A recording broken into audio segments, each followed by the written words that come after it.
Assalamualaikum warahmatullahi wabarakatuh. Bersyukur kepada Allah dengan berucap Alhamdulillah, bersolawat kepada baginda Rasul dengan berucap Allahumma sholli ala Muhammad wa ala ali Sayyidina Muhammad.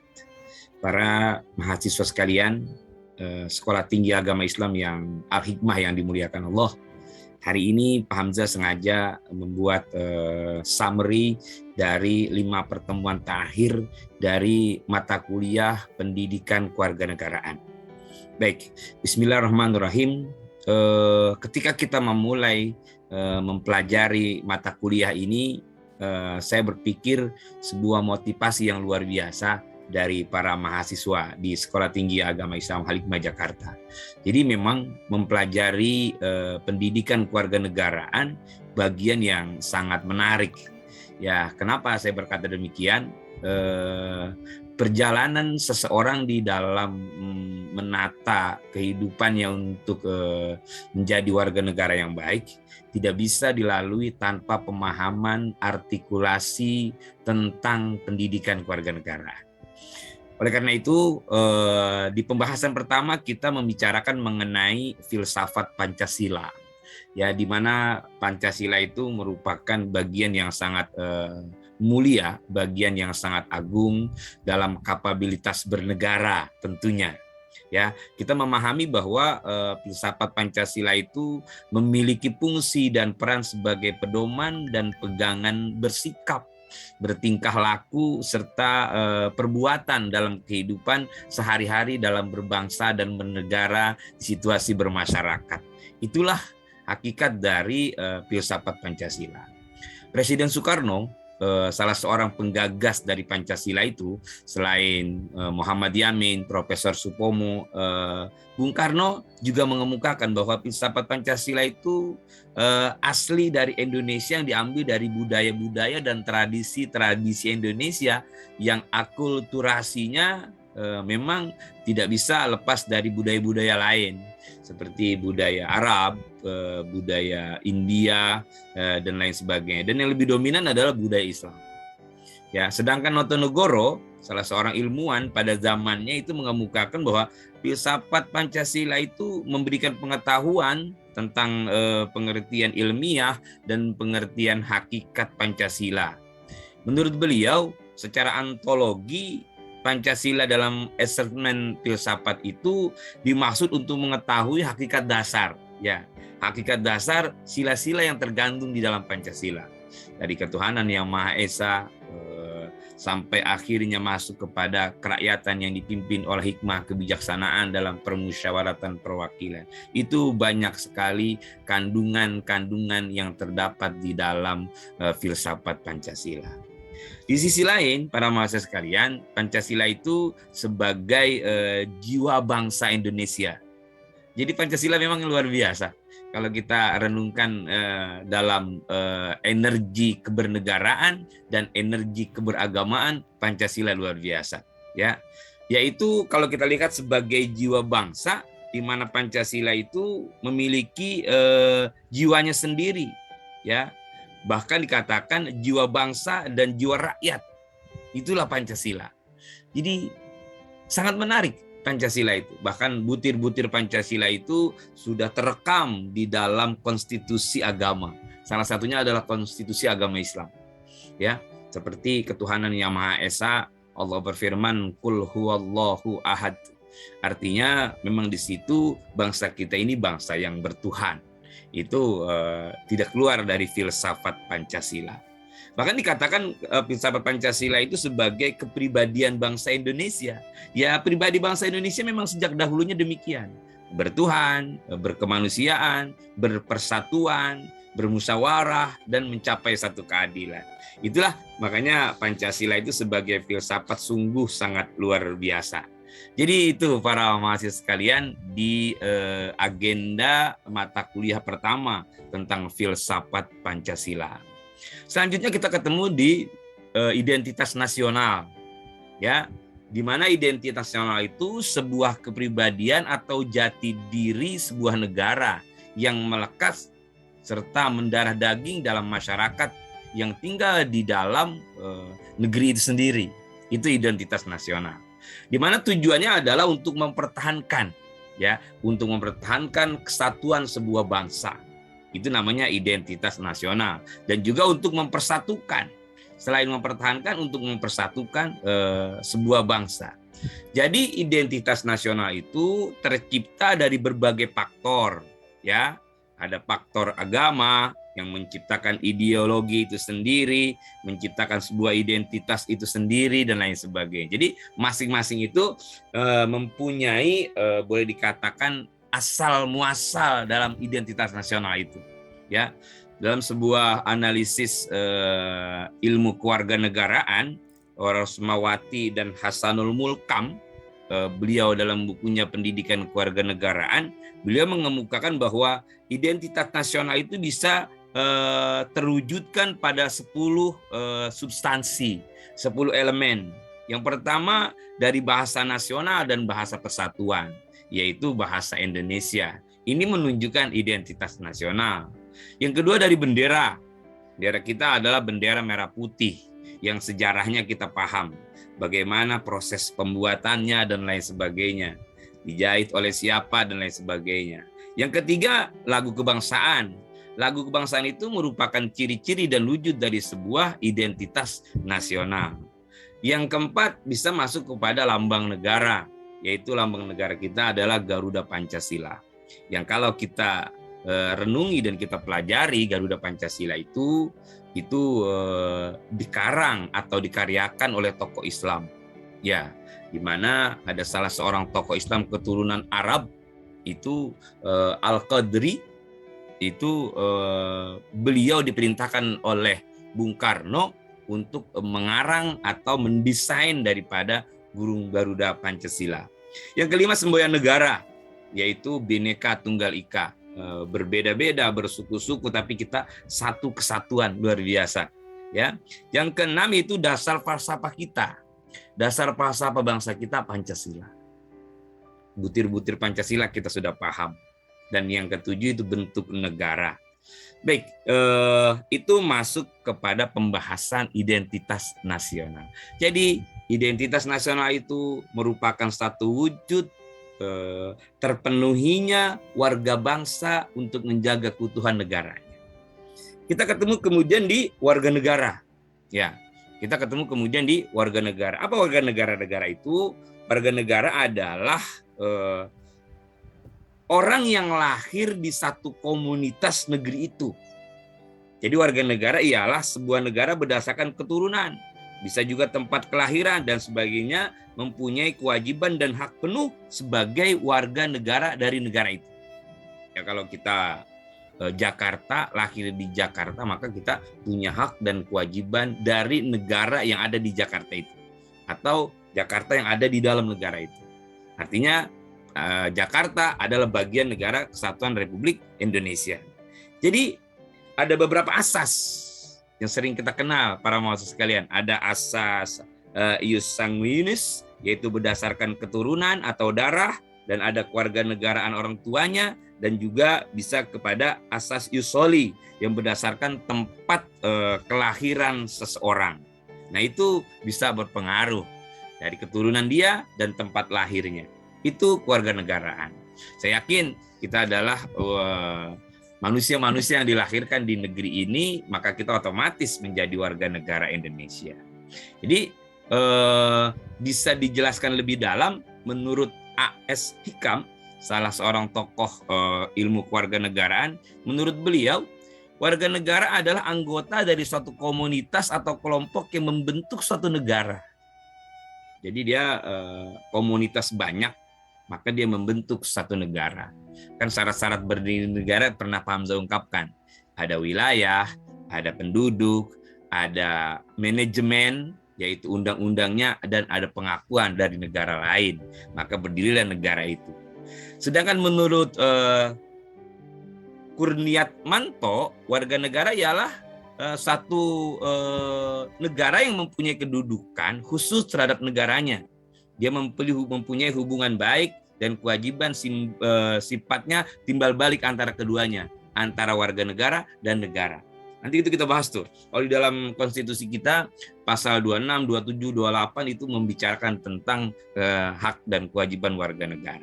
Baik, para mahasiswa sekalian, kita masuk ke pembahasan yang ketiga, yaitu fungsi warga negara. Di mana fungsi warga negara yang paling utama adalah menjunjung hukum dan pemerintahan yang sah dan berdaulat. Jadi kita sebagai warga negara harus menjunjung hukum yang ada di dalam negara kita. Dari yang tertinggi misalnya Undang-Undang Dasar 1945, ke Undang-Undang, ke keputusan Presiden, akhirnya ke pemerintah daerah. Itu semuanya harus kita junjung tinggi. Tunduk kepada peraturan, ya. Yang berikutnya menjaga persatuan dan kesatuan bangsa. Jadi fungsi warga negara dan hak-hak warga negara itu diatur pasal 26, pasal 27, pasal 28, sampai pasal ke-30 memberikan bagaimana hak dan kewajiban warga negara.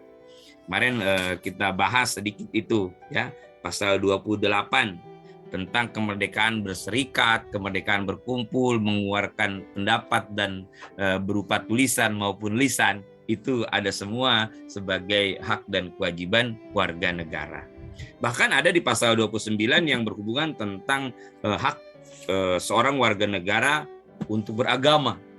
Ini penting sekali para mahasiswa sekalian. Pasal 29 butir A bahwa memang diuraikan bahwa setiap warga negara itu berhak untuk meyakini dan memeluk agamanya yang ia betul-betul yakini sesuai dengan ketentuan pemerintah. Di Indonesia ini ada 6 agama, ya, ada Islam, ada Protestan, ada Katolik, ada Hindu, ada Buddha, ada Konghucu. Maka agama itu boleh dipeluk oleh warga negara Indonesia. Ya, silahkan saja, itu diatur baik di dalam PNPS nomor 1 tahun 1965 juga dibahas demikian. Tinggal masing-masing pemeluk agamanya itu menjaga kualitas beragamanya dan tidak saling bersentuhan dengan pemikiran-pemikiran agama lain. Itu. Nah, yang terakhir kemarin kita bahas itu apa yang dinamakan nasionalisme. Nah, ini penting sekali. Ya, kemarin Pak Hamzah mohon maaf ada sesuatu tugas di Bandung, jadi tidak bisa menemani secara maksimal. Baik para mahasiswa sekalian, apa sebenarnya nasionalisme itu? Nasionalisme itu adalah sikap atau semangat yang harus dimiliki setiap warga negara dalam mencintai tanah airnya. Jadi harus kita wujudkan untuk mencintai tanah air kita. Namanya itu nasionalisme. Ya. Kalau dilihat dalam etimologis, sebenarnya kata nasionalisme itu berasal dari kata nationalism dan nation dalam bahasa Inggris. Sedangkan dalam bahasa semantik bisa dikatakan nation itu dalam bahasa Latin natio yang berarti berakar dari kata-kata saya lahir. Nah, atau kata dari natus sum yang berarti saya dilahirkan. Jadi nasionalisme itu secara umum bisa dikatakan tempat saya dilahirkan. Istilah nasionalisme juga telah diserap dalam bahasa Indonesia, ya, memiliki pengembangan arti kata menjadi paham atau ajaran, ya, untuk mencintai bangsa dan negara sendiri sebagai kesadaran keanggotaan dalam suatu bangsa, ya, secara potensial atau aktual bersama-sama mencapai, mempertahankan dan mengabdikan identitas dan integritas untuk mencapai kemakmuran dan kekuatan bangsa. Jadi itu nasionalisme. Jadi ada yang mengartikan bahwa ada nasionalisme secara sempit, ada nasionalisme secara luas. Kalau secara sempit itu perasaan kebanggaan atau cinta terhadap bangsanya, itu secara sempit. Kalau secara luas artinya perasaan cinta yang sangat tinggi dan bangga terhadap tanah air dan tidak memandang rendah atau tidak memandang di bawah bangsa lain. Itu nasionalisme secara luas. Baik. Sedangkan tujuan nasionalisme, kita bisa berikan informasi, tujuan daripada nasionalisme itu untuk menjamin, ya, kemauan dan kekuatan dalam jiwa masyarakat dalam mempertahankan masyarakat secara nasional untuk melawan sekiranya musuh-musuh itu mengganggu keberadaan negara itu. Jadi itu bisa dikatakan tujuan nasionalisme. Bahkan bisa dikatakan untuk menghilangkan, makanya ekstremisme. Ya, ekstremis itu tuntunan yang berlebihan, itu ekstrim. Kalau menurut bahasa kita itu ekstrim itu tuntunan yang berlebihan. Dulu kalau kita lihat film-film sejarah itu, mereka yang melawan pemerintah dinamakan ekstrim. Ekstrim, Pitung, Diponegoro, Imam Bonjol, itu menurut Belanda sebagai penjajah kita, mereka mengatakan bahwa Diponegoro ekstrim karena menuntut secara berlebihan. Ya, baik. Ketika kita menamakan dan menelusuri nasionalisme, itu sebenarnya sudah lahir sejak zaman dahulu sebelum 1945. Dari sejak Budi Utomo 1908, itu rasa nasionalisme sudah mulai dipupuk untuk mengembalikan harkat martabat bangsa kita.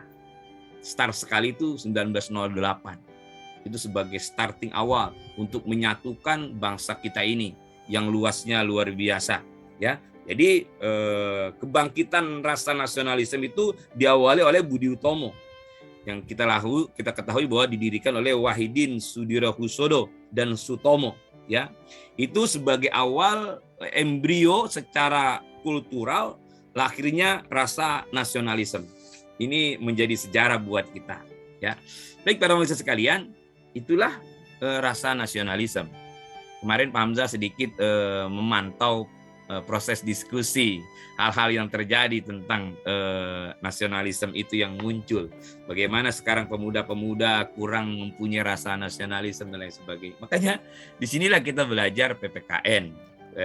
Pendidikan dan kewarganegaraan agar rasa nasionalisme kita tetap ada, tetap tumbuh, dan kita mempunyai jati diri bangsa. Ada istilah faktor-faktor perekat dan perenggang nasionalisme.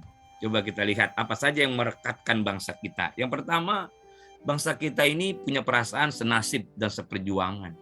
Ya, cuma memang kan kita tidak ikut berjuang. Yang ikut berjuang adalah para pejuang-pejuang kita. Ya, dari Jenderal Sudirman, dari Pangeran Diponegoro, dari Tuanku Imam Bonjol, dari Cut Nyadin. Mereka itulah yang berjuang untuk mengusir kembali para penjajah.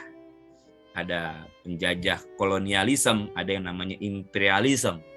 Mereka itu ingin mengambil ya bangsa kita ini, ya, teritorial tanah kita ini. Tidak pendek, ratusan tahun mereka menguasai, ya. Portugis, Belanda, Inggris, Jepang, mereka menguasai tanah kita. Itu merasa senasib, ya. Yang kedua, faktor yang merekatkan itu karena Islam sebagai pemersatu bangsa.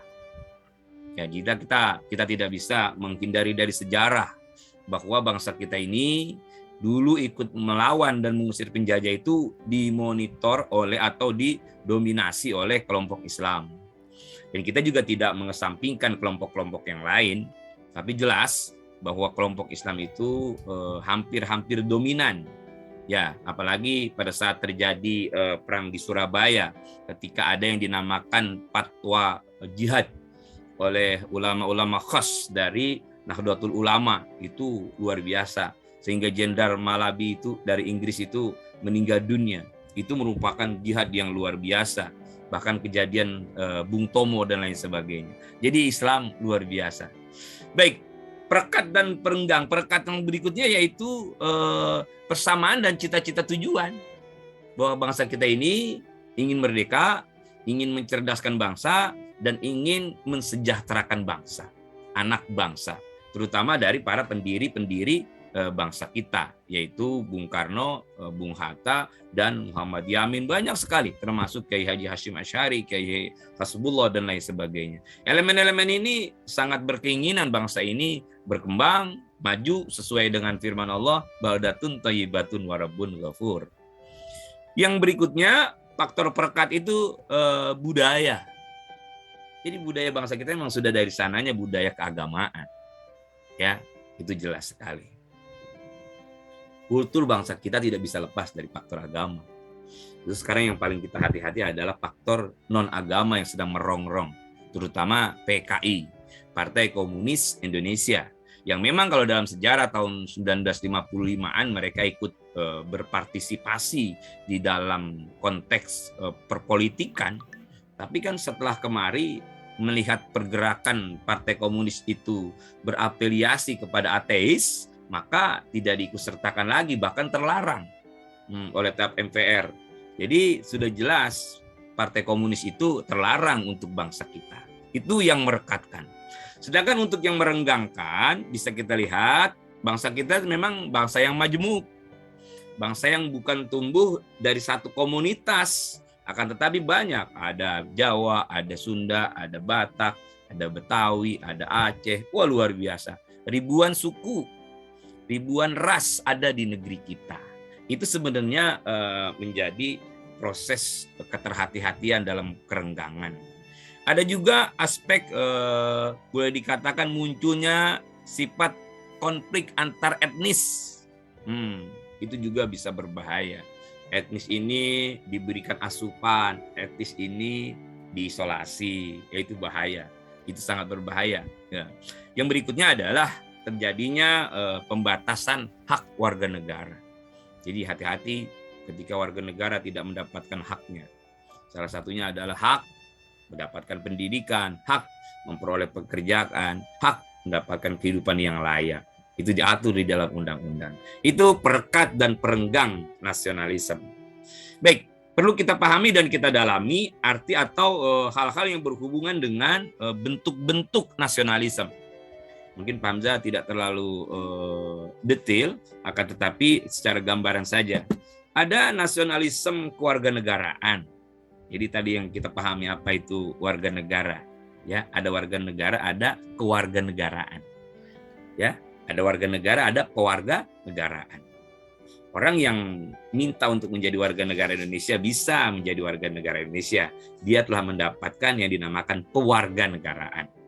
Seperti pemain sepak bola itu Gonzales, Ivan Bahdin, mereka mendapatkan pewarganegaraan setelah melalui satu edukasi pembelajaran kewarganegaraan. Yang kedua, nasionalisme etnis. Ini juga penting, yaitu berupa semangat kebangsaan di mana negara ini memiliki kebenaran politik dari budaya asal dan etnis suatu masyarakat. Jadi budaya kita memang banyak. Ada budaya Arab di sana, ada budaya Cina di sana, ada budaya India di sana, etnisnya beraneka ragam. Inilah kekayaan bangsa kita yang memang perlu kita jaga. Ada nasionalisme identitas. Apa itu? Ialah negara memiliki kebenaran secara politik organik, yaitu berupa hasil dari suatu bangsa, ras menurut semangat. Nah, ini memang sudah satu kesatuan. Ya, kalau kita lihat dari Budi Utomo, Sumpah Pemuda, sampai masuk ke Proklamasi Kemerdekaan 1945. Itulah perjalanan bangsa kita. Yang keempat ada nasionalisme budaya. Nah, jadi negara memiliki kebenaran politik yang berasal dari budaya bersama. Budaya ketimuran, itulah bangsa kita. Budaya keislaman, itu juga bangsa kita. Jadi saling mempunyai keterpengaruhan yang cukup kuat. Dan ada yang terakhir, yaitu nasionalisme agama. Nah, ini juga sangat penting. Jadi Islam sebagai mayoritas di negeri yang kita cintai ini juga tidak mesti mendapatkan satu proporsional yang lebih menonjol. Tidak mesti. Akan tetapi semua itu berkolaborasi, saling berbagi. Ya, walaupun kemarin secara politis atau secara kebernegaraan kita menyayangkan, ya, ada sebuah statement dari seorang pejabat negara kita seakan-akan bahwa ya satu departemen itu adalah hadiah khusus untuk organisasi tertentu misalkan. Kalau menurut Pak Hamzah sendiri, hal seperti itu tidak masuk pada tingkat profesionalitas sebagai pejabat negara dan sebagai warga bangsa. Karena bangsa ini milik orang banyak. Bangsa ini bukan milik golongan A, golongan B, golongan C, bukan. Tapi dibentuknya sebuah organisasi, terutama departemen misalnya, itu tujuannya adalah untuk melancarkan perjalanan kebernegaraan bangsa. Itu, jadi hati-hati dengan kondisi seperti itu. Jadi nasionalisme beragama juga sangat penting. Baik, para mahasiswa sekalian, saya coba lihat apa pertanyaan-pertanyaan yang muncul kemarin ketika memang saya kebetulan ada kegiatan, ya. Tujuannya tidak lain adalah agar kita sama-sama dapat menelusuri lebih dalam, ya, menelusuri lebih dalam. Bagaimana cara mahasiswa untuk membangun bangsa ini? Nah, ya, dari 1B Nezma. Ya, kalau menurut Pak Hamzah, untuk membangun bangsa ini, seorang pelajar wajib menjalankan aktualisasi sebagai pelajar dengan baik. Seorang mahasiswa belajar sebagai mahasiswa dengan baik, mencari nilai yang terbaik, nilai yang tertinggi, dan juga menyelesaikan studi sesuai dengan waktu yang ditentukan dengan baik. Hidup di masyarakat dengan baik, rukun dengan tetangga, rukun dengan masyarakat, bahu-membahu, dan lain sebagainya. Itu bagian dari membangun bangsa. Kalau ada hal-hal yang bersifat mendiskriminasikan satu kelompok, memojokkan satu kelompok, jangan berada di dalam kelompok itu. Artinya jangan membenarkan kelompok yang mendiskriminasikan, tapi kita apa yang dinamakan sekarang itu lebih dikenal moderasi beragama. Hidup dengan baik, akan tetapi kita menjaga akidah dan agama kita dengan kuat. Itu Nezma. Nurul bertanya, apakah penyebab semakin memudarnya jiwa dan semangat nasionalisme di kalangan para generasi muda saat ini? Ya, memang tantangan sebenarnya tidak bisa kita elakkan. Apalagi zaman postmodernis sekarang ini, di mana informasi sudah tidak bisa dijeda, masuk begitu cepat ke masing-masing individu warga bangsa. Jadi kalau tidak ada pemahaman yang kuat tentang rasa nasionalisme, rasa agamistis, maka orang itu akan goyah.